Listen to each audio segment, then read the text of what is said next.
ఇప్పుడు దక్షిణ యముడు ఎక్కడ ఉంటాడో యమస్థానం ఎలాంటిదో చెబుతున్నారు. దక్షిణం నైరుతి మూల, దక్షిణం దిక్కు, ఆ రెండిటికి మధ్యలో యమస్థానం ఉంది. ఆయన రాజధాని పేరు సంయమని నగరం, ఆయన భార్య పేరు ధూమ్రావతి, ఆయనకి కుటుంబం సంసారం అన్నవారు. ఇంకొక రహస్యం చెబుతా.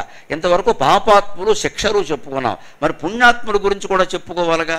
చాలామందికి యమధర్మరాజు మీద ఉండే ఒక దురభిప్రాయం ఏమిటంటే యమధర్మరాజు నరకానికి అధిపతి. పచ్చి తప్పు.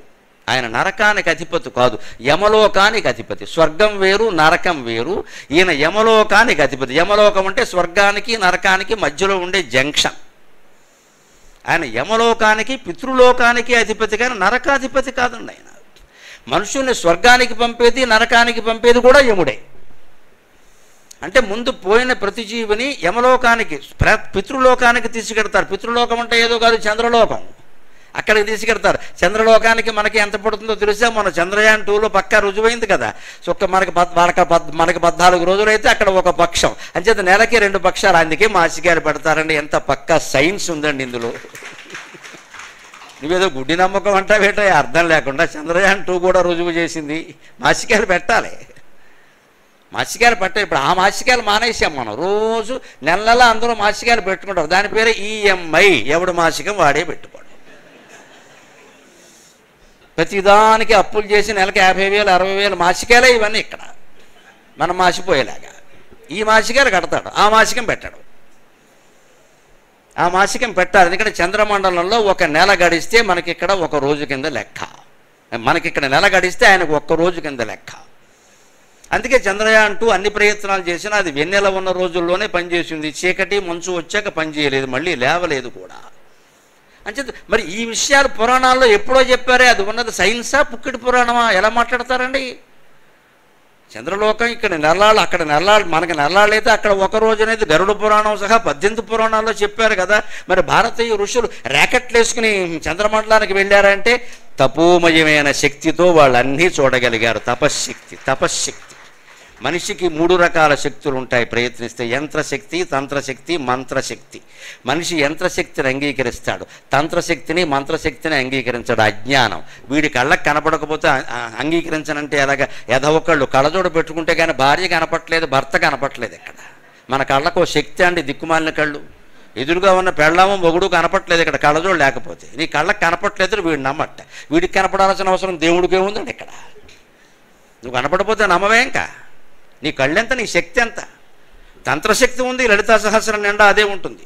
మంత్రశక్తి ఉంది మీకు. అందుకే లలితా సహస్రంలో చూడండి, సర్వతంత్ర మహామంత్ర, మహాతంత్ర మహామంత్ర, మహాయంత్ర మహాసన, సర్వమంత్రస్వరూపిణి, సర్వయంత్రాత్మిక, సర్వతంత్రరూప, మనోన్మని. ఎక్కడ యంత్ర శబ్దం వచ్చినా మంత్రతంత్రాలు 2 వస్తాయి. 3 శక్తులు కలిపి ఎందుకు వస్తామంటే అమ్మవారంటే ఎనర్జీ. That is 3 types. ఘన, ద్రవ, వాయు శక్తులు కెమిస్ట్రీ ప్రకారం ఉన్నట్టే ఘనస్థితి, ద్రవస్థితి, వాయుస్థితి ఉన్నట్టే శక్తి కూడా 3 రకాలు: ఇచ్ఛాశక్తి, జ్ఞానశక్తి, క్రియాశక్తి.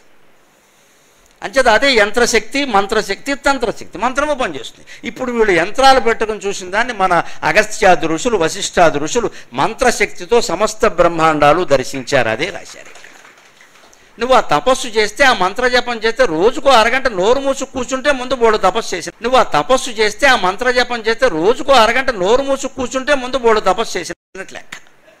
పొద్దున్న అరగంట, సాయంత్రం అరగంట నోరు మూసుకుంటే ప్రతి వాడు మగాడు వశిష్ఠుడు, ఆడది అరుంధతి. ఆ పని చేయండి ద్వారా ఇంకేమక్కల. కూర్చోమయ్యా డబ్బా వాగడమే. ఎక్కడ ముందు మౌనం, ఓ చోట కూర్చోవడం, ధ్యానం అలవాటు చేసుకుంటే తపస్సు ఏమిటో తెలుస్తుంది. లేకపోతే ఎలా తెలుస్తుంది? ఆ మాత్రాన్ని కూడా మనం ఋషులను ఆక్షేపిస్తాం. ఇక్కడ వాళ్ళ జీవితాలు త్యాగం చేసేసారు తపస్సు కోసం, గోచుగుడ్డ పెట్టుకుని. ఆ శక్తులు వాళ్ళు కనిపెట్టారు. దక్షిణాన యముడు ఉంటాడు, మృత్యుస్థానం. అంటే యమస్థానం అంటే నరకం కాదు, అది జంక్షన్.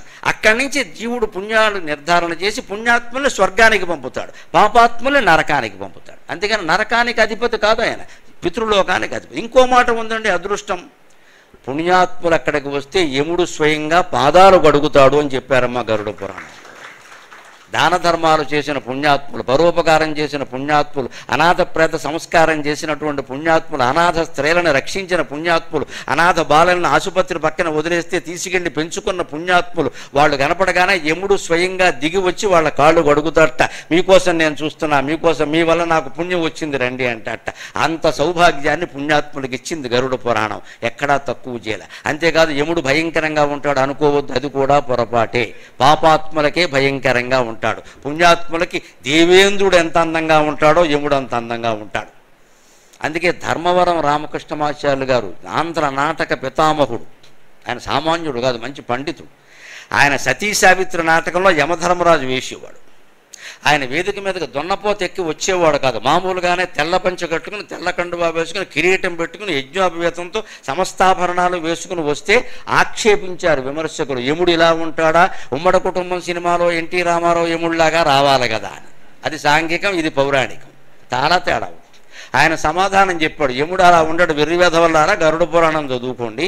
యముడు సాత్విక మహాశయుడు, యముడు మహాపుణ్యశాలి. అసలు పితృకార్య సందర్భాల్లో యమనామస్మరణ రామనామస్మరణ కంటే గొప్పదన్నారు. రామనామస్మరణ కంటే గొప్పది, ఎందుకంటే ఆ కార్యాలకు అధిపతి ఆయనే, ఆయన స్మరించు. అందుకని ఆయన మంచి అందమైన వేషంలో వచ్చేవాడు. ఆయన సమాధానం చెప్పాడు, యముడు ఇలాగే ఉంటాడు, మీరు చదువుకోండి పురాణాలని చెప్పాడు. నోరు మూసుకున్నారు. శాస్త్రం తెలియకపోతే విమర్శలు అలాగే ఉంటాయి. నువ్వు ఊహించినట్టే ఉండాలి. ఇక్కడ యముడు దున్నపోతు మీదే ఉంటాడు, భయంకరంగానే ఉంటాడు. ఎవరికి? పాపాత్ములకి. అంటే యముడికి ఒక స్పష్టమైన రూపం లేదు. మన మనస్సులో పుణ్యపాపాల రూపమే యమధర్మరాజు రూపం ధరించింది. అదే ముగిస్తూ నేను 5 నిమిషాల్లో చెప్పబోయేదంతా అది. ఆ రహస్యమే. మన మనస్సులోంచే యమధర్మరాజు పుడతాడు హాయిగా. ఆయనే స్వర్గానికి పంపుతాడు, ఆయనే నరకానికి పంపుతాడు. అంచేత ఈ సమాచారం ఎవరికి చేరవేయక్కల్లా, ఎవరికి వారికి తెలుసున్న సమాచారమే ఆ పని అంతా చేయిస్తుంది ఖచ్చితంగా. అదేమిటో ఇప్పుడు చూద్దాం. ఖచ్చితంగా పుణ్యాత్మల పాదాలకు అడుగుతాడు ఆయన. అంతేకాదు, అందుకే మానవులకు ఏం చెప్పారు అంటే 84 లక్షల జీవరాశుల్లో ఆత్మజ్ఞానం పొందే అవకాశం ఒక్క మనిషికే ఉందయ్యా. ఎందుకు మనుషులు దీన్ని పోగొట్టుకుంటున్నారు? చతురశీతి లక్షేషు శరీరేషు శరీరిణాం, చతురశీతి లక్షేషు శరీరేషు శరీరిణాం నమానుషం వినాన్యత్ర ఆత్తత్వజ్ఞానం తు లభ్యతే, నమానుషం వినాన్యత్ర తత్వజ్ఞానం తు లభ్యతే. ఇది గరుడ పురాణం చివరి అధ్యాయాల్లో ఉంటుంది. చతురశీతి లక్షేషు, జీవరాశులు 84 లక్షలు ఉన్నాయి. మన పురాణాలు ఎప్పుడో చెప్పిన విషయం.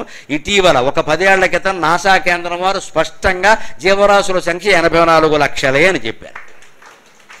అంటే భారతీయ పురాణాల విజ్ఞానమా, పుక్కిటి పురాణాలు? ఏం మాట్లాడతారు? పురాణ విజ్ఞానం అది, పురాణ గ్రంథం కాదు, పురాణ విజ్ఞానం. 84 లక్షల జీవరాశులను లక్షల ఏళ్ల క్రితం చెప్పినటువంటి భారత జాతి వైజ్ఞానిక జాత, అజ్ఞానపు జాత. చదవకుండా మాట్లాడితే ఎలాగా? ఎప్పుడు చెప్పారు? ఇప్పుడు ఒప్పుకోవడం ఏంటండి వీళ్ళు పని లేక. 84 లక్షలే లెక్క. ఏమైనా పెరుగుతూ ఉంటే మళ్ళీ తరుగుతూ ఉంటాయి. ఉండేవి ఎప్పుడు 84 లక్షలే. జీవరాశి, జీవులు కాదు, మానవుడు ఒక రాశి. మానవుల సంఖ్య 800 కోట్లు సుమారుగా. అలాగే పాములు, అలాగే తేళ్లు, అలాగే చీమలు. ఈ రాశులు 84 లక్షలు. ఒక్కొక్క రాశికి మళ్ళీ కోట్ల సంఖ్యలో జీవులు ఉంటారు. ఇన్ని కోట్ల జీవులలో, జీవరాశుల్లో కాదు, ఇన్ని కోట్ల జీవులలో తత్వజ్ఞానం పొందగలిగే అవకాశం భగవంతుడు మనిషికి ఒక్కడికే ఇచ్చాడు. నా మానుషం వినా అన్యత్ర తత్వజ్ఞానంతో లభ్యతే. మనిషికి తప్ప ఇంకొకళ్ళు ఎవరికి ఈ అవకాశం లేదు కదా, ఎందుకు ఆలస్యం చేస్తున్నారు? అందుకని మనం ఎలా ప్రవర్తించాలంటే, స్వకార్యం అద్య కుర్వీత మధ్యాహ్నే చ అపరాహ్నికం నహి మృత్యు ప్రతీక్షేత కృతం వా అప్యథవా అకృతం. స్వకార్యం అద్య కుర్వీత. ఇటువంటి ప్రసంగాలు వినగానే మనం చేసుకోవాల్సిన నిర్ణయం ఏమిటంటే, ఏదైనా దానం కానీ, ధర్మం కానీ, పుణ్యం కానీ, పరోపకారం కానీ రేపు చేద్దాం అనుకుంటే ఇవాళే చేసి. మధ్యాహ్నే చ అపరాహ్నికం. అపరాహ్నం అంటే సాయంత్రం 4 తర్వాత. 4 తర్వాత నువ్వేదన్నా చేద్దాం అనుకుంటే పొద్దున్న చేసి. రేపు చేద్దాం అనుకుంటే ఇవాళ చేసి. సాయంత్రం చేద్దాం అనుకుంటే మధ్యాహ్నమే చేసేయి. మధ్యాహ్నం చేద్దాం అనుకుంటే పొద్దున్నే చేసి. ఎందుకని? నకి మృత్యు ప్రతీక్షేత. మృత్యువు నువ్వు చేసావా చేయలేదా అనే దానికోసం చూడదయా, టక్కని లాక్కెళ్ళిపోతుంది. మధ్యాహ్నం వరకు ఉంటామని ఏమైనా గ్యారంటీ ఉందా? ధర్మరాజు అరణ్యాల్లో ఉన్నప్పుడు ఏవో దాన ధర్మాలు చేశాడు ఆయన. అన్నీ చేశాక మధ్యాహ్నం 1 గంటకి ఆయనకి భోజనానికి ఎడుతుంటే ఎవడో ఒక పేదవాడు వచ్చాడు. మీరు ఏదో దానాలు చెప్తున్నారని విన్నానయ్యా, నాకు ఏదైనా ఇవ్వండి కొంచెం అన్నాడు. ఈయనకి అప్పటికే చేసి చేసి చెయ్యి అరిగిపోయింది. రేపు రావయ్యా అన్నాడు. ఆయన వెళ్ళిపోయాడు. పాపం పక్కన భీముడు ఉన్నాడు, పెద్ద నవ్వు నవ్వాడు. భీముడు సాధారణంగా నవ్వడు. భీముడు నవ్వడం అంటే అది విచిత్రమే, అది గంభీరంగా ఉంటాడు కదా. భీముడు నవ్వాడు. ఏమిటో ధర్మరాజు కర్మ వచ్చి, ఏమిట్రా తమ్ముడు నవ్వావంటే, ఏం లేదన్నయ్య నవ్వు వచ్చింది నవ్వాను అన్నాడు. అదేమిటి చెప్పరా అంటే, ఏం లేదు, ఆయన దానం అడిగాడు, నువ్వు రేపు ఇస్తానన్నావు కదా, నాకేం లేదు ఆనందమై, నువ్వు రేపటి వరకు ఉంటావు కదా, అందుకని నేను నవ్వాను అన్నాడు. ఎండు చెంపలు వేసుకున్నాడు ధర్మరాజు. ఒరే నిన్నేదో బండవాడు భీముడు అనుకుంటా, నీకున్న తత్వజ్ఞానం నాకు లేదురా. అన్నయ్య నువ్వు బతుకుంటే నాకు ఆనందమే కదా, నువ్వు రేపటి వరకు ఉంటావనే నమ్మకంతో ఉన్నావు అనమాట. నాకు ఆ నమ్మకం ఏం లేదు, ఈ క్షణమే పోతానేమో అనుకు నేను దుశ్శాసనుని ఎప్పుడు చెతకొట్టేద్దామని చూస్తున్నాను. నేను రేపటికి ఉంటానే ఉండను. పాపం వచ్చిన వాడి మీద అంత కక్షతో నేనుంటే దానం ఇవ్వవలసిన వాడు నువ్వు రేపు రమ్మంటున్నావు అంటే, రేపటి వరకు ఉంటావనే నమ్మకం ఒకటి నీకుంది కదా, సంతోషమే కదా, నువ్వు బతుకుంటే ఆనందం కదా అంటే చెంపలు వేసుకున్నాడు ధర్మరాజు. వాడిని వెనక్కి పిలిపించి ఇవ్వాల్సిన దానం ఇచ్చేశాడు. వాగ్దానాలు వెంటనే అమలు చేయాలి, దానాలు వెంటనే చెయ్యాలి, వెంటనే ఫలితాన్ని ఇచ్చేవి రెండు ఉన్నాయండి, స్నానము దానం. ఒకటి స్నానం, రెండు దానం. మీరు స్నానం చేసి హాయిగా నీళ్ళ గదిలోంచి బయటకు రాగానే అమ్మయ్య హాయిగా ఉంది అంటారు, చూసుకోండి, వెంటనే ఫలితం ఇచ్చింది.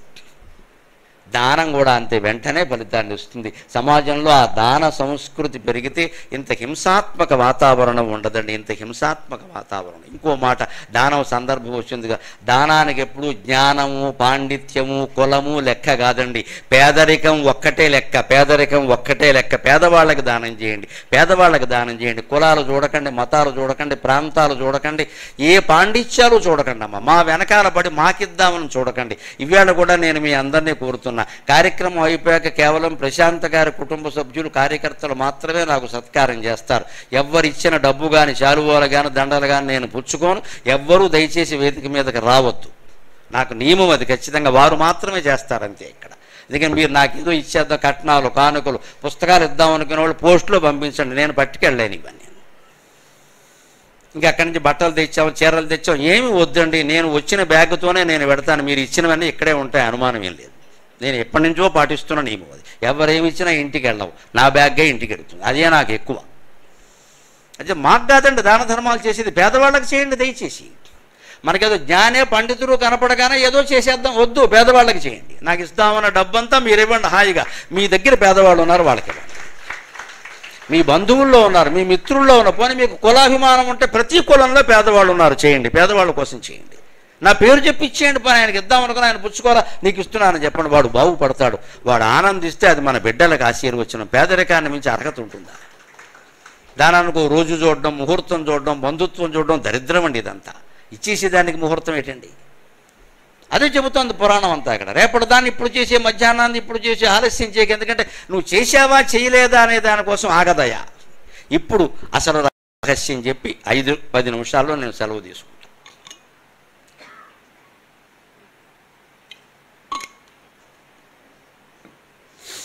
ఎవరి యముడు? ఎక్కడ ఉంటాడు ఈయన? మకామేమిటి? దక్షిణము, నైరుతి, సంయమనీ నగరము, ధూమ్రావతి భార్య, ఇవన్నీ పురాణపరమైన ప్రతీకలు. అసలు ఈ యముడు ఎక్కడ ఉంటాడో సనస్సు జాతీయ వ్యాఖ్యానంలో శంకరాచార్య స్వామి చెబుతారు. మనుస్మృతిలో కూడా ఉంటుంది ఈ శ్లోకం. యమో వైవస్వతో రాజా యస్తవైష హృది స్థితః, యమో వైవస్వతో రాజా యస్తవైష హృది స్థితః, తేన చేదవివాదస్తే మా గంగాం మా కురూన్గమక, తేన చేదవివాదస్తే మా గంగాం మా కురూన్గమక. యముడు ఎక్కడో లేడయ్యా. యమో వైవస్వతో రాజా, వివస్వంతుని కుమారుడైన యముడు అంటే సూర్యుని పుత్రుడైన. సూర్యునికి ఒక కుమార్తె, ఒక కుమారుడు. కుమారుడు యముడు, కుమార్తె యమున. ఆ యమున ఇంటికి దీపావళి వెళ్ళిన విధి అయినాడు, ఆయన భోజనానికి వెళ్ళాడు. అదే మనకి భగినీహస్త భోజనం. అందుకని యముడు వైవస్వతుడైనటువంటి ఈ మహారాజు, ఈ ధర్మరాజు ఎక్కడ ఉంటాడంటే యస్తవైష హృది స్థితః, నీ మనస్సులోనే ఉన్నాడు యముడు అన్నాడు. చివరిగా పేల్చిన బాంబిది. అందుకే సమాచారం మీకు తెలియకుండా మీరు పాపం కానీ పుణ్యం కానీ చేస్తారా? సాధ్యం కాదే. మన మనస్సులోనే ఉన్నాడు. మనకి పుణ్యం అని తెలుసు, పాపం అని తెలుసు. పాపం చేయకుండా ఉండలేం, పుణ్యం చెయ్యలేం. ఎందుకంటే పుణ్యం చేస్తే మనకు కొంత నష్టం వస్తుంది, ఇచ్చేసుకోవాలి కదా. పుణ్యం అంటే దానం, దానం అంటే డబ్బులు ఇవ్వాలి. ఎలా వదులుకుంటాం? వచ్చేది ఏదన్నా ఉంటే మాత్రం పీకేస్తాం వాడికి ఫోన్ చేసి, ఇంకా ఇవ్వే ఇంకా ఇవ్వే ఇంకా ఇవ్వే అంటాం. అందుకే మనం బాగా ఫ్రీలకు అలవాటు పడ్డాం. నాయకులు మనతో ఆడుకుంటున్నారండి, బాగా ఆడుకుంటున్నారండి, చదరంగం ఆడుకుంటున్నారండి. మనం ఉచితాలకు అలవాటు పడ్డాం. ఉచితం ఇస్తే మొహం మీద కొట్టాలి, నువ్వు నాకు ఉచితం ఇయ్యక్కర్లేదు, సరిగ్గా పరిపాలించి చాలు అని చెప్పాలమ్మా. ఉచితాలు అడగద్దు, పరిపాలన సరిగ్గా చేయమని చెప్పండి. ఎవ్వడు ఏ ప్రభుత్వం, ఉన్న ప్రభుత్వం, పోయిన ప్రభుత్వం, కొత్త ప్రభుత్వం, రాబోయే ప్రభుత్వం, ఏ ప్రభుత్వం ఉచిత పథకాలు ఇచ్చినా వారి జేబులో సొమ్ము మనకి ఇయ్యరమ్మా. మన దగ్గర తీసుకున్నదే మనకిస్తున్నారు. ఇక్కడ మన సొమ్ము మనకివ్వడానికి వీళ్ళ పెత్తనం ఏమిటండి ఇక్కడ. కానీ మన దరిద్రపు స్థితి ఏమిటంటే ఫ్రీగా వస్తే ఫినాయిల్ తాగేస్తాం. ఇక్కడ ఎవరన్నా ఉచితంగా భోజనం పెడుతున్నారు అక్షయ పాత్ర అంటే ఉన్నవాళ్ళు కూడా వెళ్ళిపోతారండి. అది ఎవరి కోసం పెట్టారు? అది ఎలా పెడతాం? చెప్పొచ్చుకొని అక్కడ ఎలా నిలబడతాం? వాళ్ళు పెడుతుంటే కాదనడం ఎందుకు అనేది శాస్త్రం. అన్నం పెడుతుంటే వద్దనకూడదు. ఈయనకెవరు చెప్పారో? ఈయన శుభ్రంగా ఉంది ఈయనకి. అసలు మనం సంపన్నులం కదా, మనం ఎలా పెడతామండి? అప్పుడు ఏమవుతుంది? ఆ ఉచిత పథకాలు, ఆ అన్నదానాలు అవి ఎవరికి దక్కాలో వారికి దక్కుతాయి. ఇప్పుడు దివ్యాంగుడు ఉంటాడు, ఒక అనాథలు ఉంటారు, వాళ్ళు పని చేయలేకపోవచ్చు, ఇబ్బందులు వాళ్ళకి కావాలి. కానీ మనకేం కర్మ అండి? ఈ ఆలోచనల నుంచి ముందు ప్రజలు బయటపడాలి. ప్రభుత్వాలకి చెప్పగలిగే ఇది నాకు లేదమ్మా, ప్రజలకైతే నేను చెప్పగలను, అభ్యంతరమే లేదు. ముందు ప్రజలు ఈ వ్యామోహం నుంచి బయటపడాలి. దానికోసమే చెబుతున్నాడు. ఇన్ని ఉచితంగా వచ్చి నువ్వు కొట్టేద్దామని చూస్తున్నావు తప్పితే ఈ పాపాలన్నిటికీ నీ మనస్సులోనే ఉన్నాడు. ఇక్కడ ఏముడు ఎస్తవైష హృది స్థితక, నీ మనస్సులో ఉన్నాడు. తేన చేద అవివాదస్తే, ఆ మనస్సులో ఉండే పాపం పుణ్యం, ఏది పాపం ఏది పుణ్యం, నేను చెయ్యాలా వద్దా అని ఆయనతో నువ్వు వివాదం లేకుండా పరిష్కరించుకోగలిగితే మా గంగా మా కురున్ గమహ, కురుక్షేత్రానికి వెళ్ళి దర్శించాల్సిన పని లేదు, గంగా నదిలో మునగాల్సిన పని లేదు. శ్రీమద్ రమణ గోవిందో హరి. అంటే సమాచారం ఇప్పుడు యమలోకానికి ఎక్కడి నుంచి ఎడుతుంది? మన మనస్సులోంచి కొడుతుంది. మన మనస్సులో లేని రహస్యం ఎక్కడా లేదు. భార్య భర్తకి చెప్పకపోవచ్చు, భర్త భార్యకి చెప్పకపోవచ్చు, చేసిన దోషాలు వాళ్ళకి తెలుసు. ఇప్పుడు ఇంకో మాట చెప్తా, భయపెట్టి పంపడం నాకు ఎప్పుడూ ఇష్టం ఉండదు. దాన్ని పోగొట్టుకోవడం ఎలాగా? మన మనస్సులో ఉంది కదా, దోషమే కదా, పోనీ పుణ్యాలు వదిలేద్దాం, పాపమేనా పోగొట్టుకోవాలి కదా. ఎలా పోగొట్టుకోవచ్చు? శంకరాచార్య స్వామి వేదాంత డిండిమంలో చెబుతారు. బుద్ధిపూర్వ అబుద్ధిపూర్వ కృతానాం పాపకర్మణాం ప్రాయశ్చిత్తముఖో జ్ఞానం ఇది వేదాంత డిండిమక. ఇంకో రహస్యం, ఈ మనస్సులో ఉండే రహస్యాలు యమధర్మరాజు మనస్సులోనే ఉన్నాడు అనడానికి సాక్ష్యం ఏంటో తెలుసా? పురాణాలు పక్కాగా సూక్ష్మ దర్శనం చేస్తే అర్థమవుతుంది. యమధర్మరాజుకి ఈ విషయాలన్నీ చెప్పేవాడు ఎవరండి? చిత్రగుప్తుడు. వాడి పేరు చిత్రగుప్తుడు కాదు, మనం పొరపాటు పలుకుతున్నాం. చిత్తగుప్తుడు, మనస్సులోనే గుప్తంగా ఉంటాడు వాడు. ఈ పొరపాటు పలుకుతున్నాం అనడానికి ప్రమాణం ఏమిటో తెలుసా? మీకు నక్షత్రం ఇవాళ స్వాతి నక్షత్రం, ఈ పాటికి రేపు చిత్ర వస్తుంది కదా. చిత్ర నక్షత్రాన్ని మనం చిత్ర అనమండి, చెత్త అంటాం. అది కూడా పొరపాటు. ఎక్కడి నుంచి వచ్చింది ఈ చెత్త? అది చిత్ర, తా కింద రావత్తు. మనకి తెలియక తావత్తు పలుకుతున్నాం. అందరి పలికారు మనం పలుకుతున్నాం. భాష సరిగ్గా పలకపోతే ఎంత దోషం, అర్థాలు తెలియవు. అది చిత్ర. రేపు ఇవాళ స్వాతి నక్షత్రం, రేపు చిత్ర అనడానికి ప్రమాణం ఏమిటో తెలుసా? మనకి భారతీయ పంచాంగం శాస్త్రీయం. ఎవరో పనికిమాలిన రాజుల పేర్లు, పరిపాలించిన వాళ్ళ పేర్లు, వాళ్ళ ప్రియురాళ్ళ పేర్లు పెట్టలేదు ఇక్కడ. పూర్ణిమ నాడు ఏ తిథి ఉంటుందో ఆ నెలకు అదే పేరు ఉంటుంది ఖచ్చితంగా.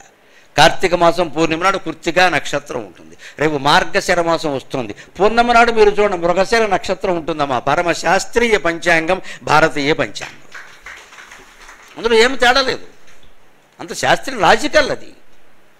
ఆ లెక్క ప్రకారం మరి చైత్రమాసంలో పూర్ణిమ నాడు ఏ నక్షత్రం ఉంటుందండి? చిత్ర ఉండాలి కదా. చైత్రంలో ఉన్నది తాకింద రావత్తు కదా.